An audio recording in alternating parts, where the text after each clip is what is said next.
Samahan niyo man kami ng aking pamilya na mag-celebrate ng fiesta dito sa aming lugar. Dito pala kami dumaan sa may market kasi pupunta kami doon sa my center. Timing talaga yung day off ng aming tatay dahil makaka-celebrate kami ng fiesta doon sa my center. At ito nga yung aming OOTD ni Inday Yana. Yung tawag pala sa fiesta dito sa aming lugar is Flore de May. O buwan ng mga bulaklak kung hindi ako nagkakamali sa aking translation. Nandito na pala kami sa my center pero maghahanap muna kami ng aming parking area. Marami din akong nakikitang mga pulis na nagbabantay sa paligid. And dito na kami sa my parking area and let's go Indayana doon sa center. Tingnan natin kung sasakay ka doon sa my carousel. Tingin ka naman malagaw. Ha? Permi ka nalang galagaw. Ha? Lagaw-lagaw pa more. Malayo pala yung nahanap naming parking area. Ito talaga yung mahirap kapag may mga okasyon dito sa aming center. Yung paghahanap ng parking area kasi mostly ng mga tao dito is may mga sasakyan talaga. Check pala dito is 6:45. Pero ngayon pa lang kami lumabas para gumala dito sa center. Oh, it smells so good, the food. Naaamoy ko na ang bango ng pagkain. Kasi may mga pagkain din doon. Marami na akong mga tao na nakikita kasi nga malapit na tayo sa may event area.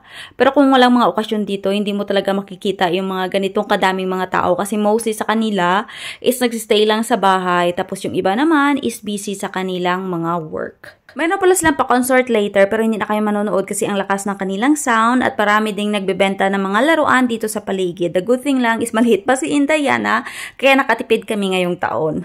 Ang dami nilang binibentang pagkain. Yung mata mo busog na. She like it. Sa paligid ng center is may tinanim sila na iba't ibang uri ng mga bulaklak. But of course, agaw pansin talaga yung mga roses na merong iba't ibang kulay na super ganda talaga sa mata. Nagmaritesan muna yung aking asawa sa mga dati niyang kasamahan kasi before dito nag-work yung aking asawa sa center pero ngayon is nandoon siya sa other places. So hinayaan ko muna sila doon na mag-usap habang ako naman is nandito nga sa kanilang mga kabulakan na super kaganda. At dahil tapos nang magtiyangwahan or magmaritisan yung aking asawa, so umikot-ikot muna kami dito at may nakita kaming area kung saan gumagawa sila ng bracelet. So magpapagawa ako ng bracelet ni Inday Yana. Tutol, vino ko. Scuse, are la bratsara, no? Bratsara. Pentru bibelush. Asta e rusho. Rușe, da. Brățară, dacă avem în brățară, se meargă pentru bebeluș. Da, satul. Cu roșu. Da, rușo. Babalikan na lang namin yung aming pinagawang bracelet ni Indayana kaya umikot-ikot muna kami at nakita ko itong Cortos. Ito talaga yung kadalasang benebenta dito sa mga events sa Row at yan pala yung kanyang flavor.